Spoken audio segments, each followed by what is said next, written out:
suis Mr. One Tease.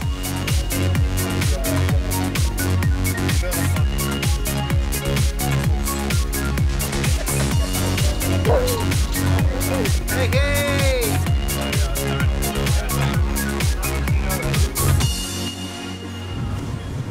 Je m'appelle Anthony Alberti, mon graffiti name c'est Mr. One Tease et je suis ravi d'être ici pour cette nouvelle édition.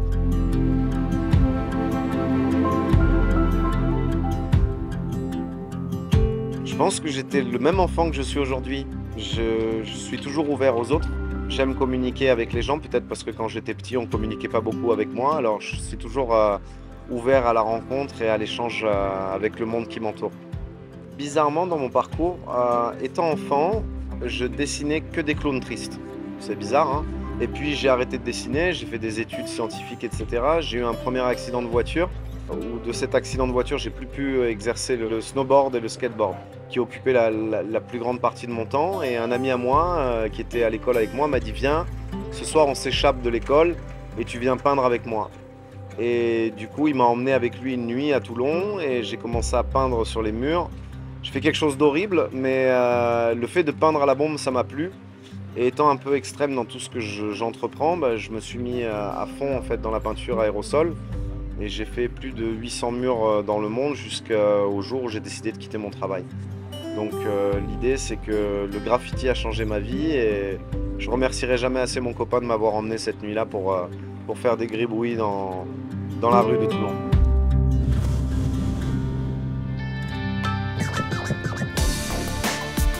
Alors, la première œuvre qui a marqué un grand changement pour moi, c'est peut-être pas la première que j'ai réalisée, une œuvre qui s'appelait Culture Shock, où c'était Mona Lisa McDonald.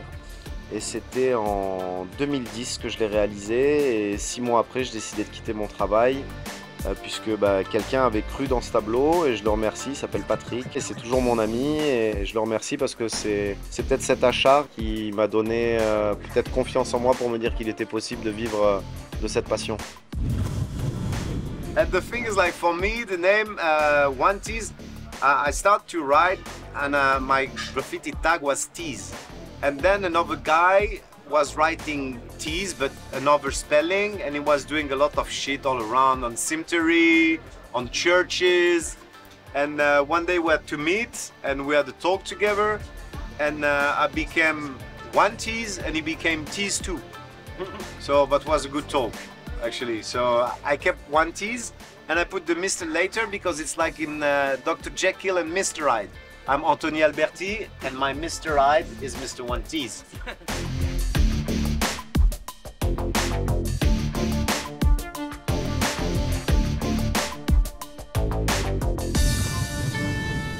Normalement, mon travail consiste à récupérer des objets qui ont une certaine histoire, à une certaine époque, et de les retransformer. Mes œuvres sont toujours en volume, donc c'est un petit peu chaque année un défi pour moi de travailler uniquement à plat pour UPaint, mais d'essayer de créer en fait le relief avec des toiles. La base principale de mon travail tourne autour du recyclage et des messages que j'ai envie de véhiculer en général pour peut-être créer un changement chez les gens qui le regardent.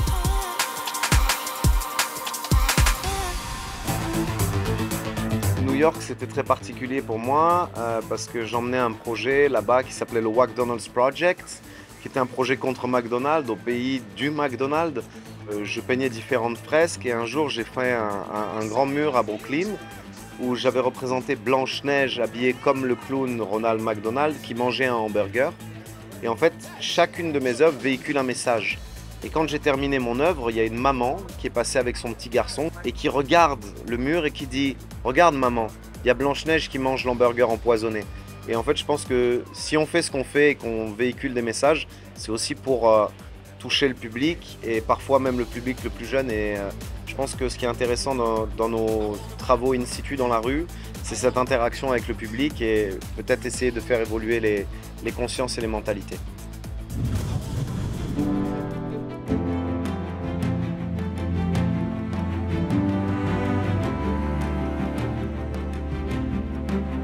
Quand on est seul dans une friche, c'est un sentiment de liberté, dans le sens où souvent on est juste avec nos amis ou seul. Et l'idée, c'est d'avoir une immensité de quelque chose qui est délabré en face de nous, qui est un mur gris et de se dire qu'on va pouvoir apporter de la couleur et essayer de changer entre guillemets la perspective de ce lieu-là.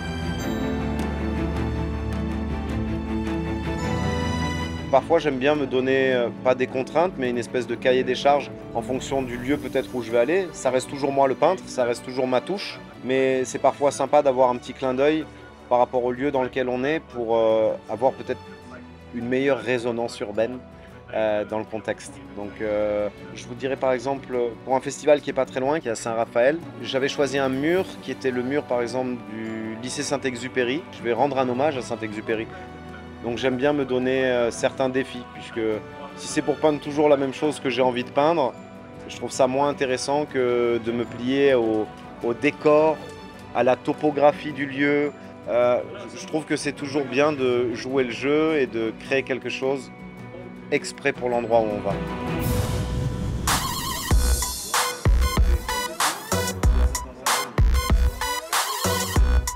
Comme ça, moi, on regarde ça et après, je vais regarder le travail des copains.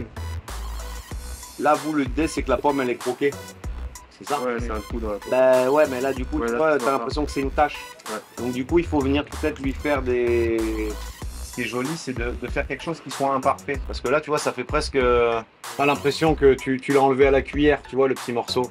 Et en fait, le fait de venir le texturer comme ça, pour créer, en fait, le principe du concave. Concave, c'est quand ça rentre à l'intérieur, tu vois. Convexe, c'est quand ça sort, et concave, c'est quand ça rentre. Et si on vient juste balancer un petit peu de foncé, là, ça va donner plus de relief. Ok. Très bien, c'est vachement bien, tu vois. Si on peut améliorer, c'est pas mal. Cette année, on n'avait pas de thématique particulière. On nous avait demandé de faire des esquisses en amont. C'est au moment où j'ai aussi eu mon accident. Et donc du coup, cette année, j'ai voulu faire quelque chose d'un petit peu conceptuel, à savoir que le graffiti, c'est quelque chose qui évolue dans le temps, qui est souvent éphémère. Et j'ai voulu faire un petit clin d'œil aussi au mouvement des nouveaux réalistes. Il y avait un artiste qui s'appelait Jacques Villeglé et Mimo Rotella qui faisaient des travaux sur l'arrachage d'affiches, etc.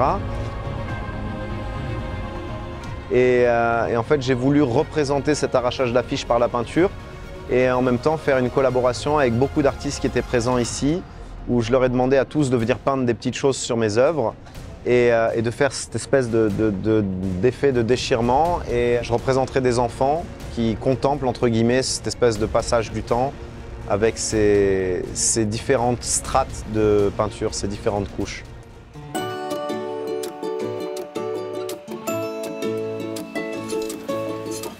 Ne bougez pas trop.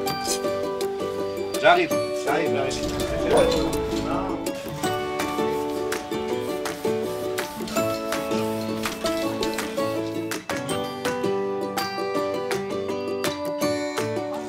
Sembra essere strappato o no?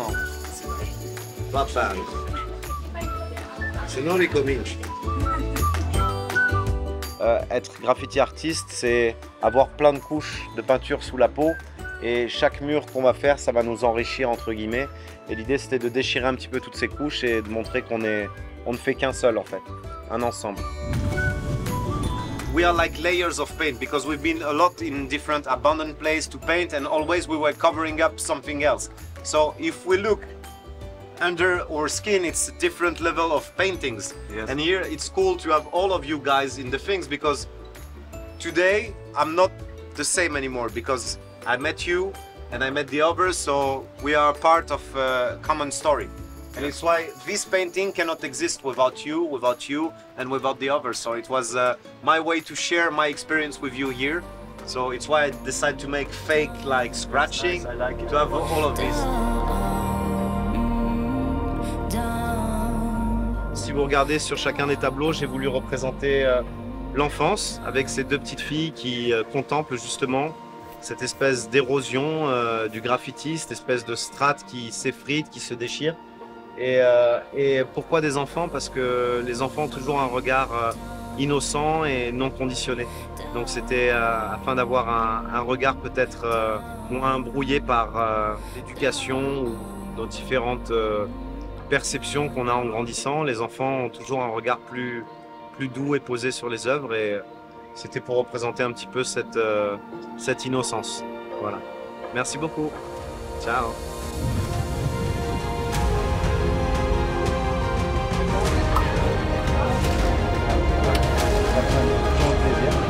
petite expérience.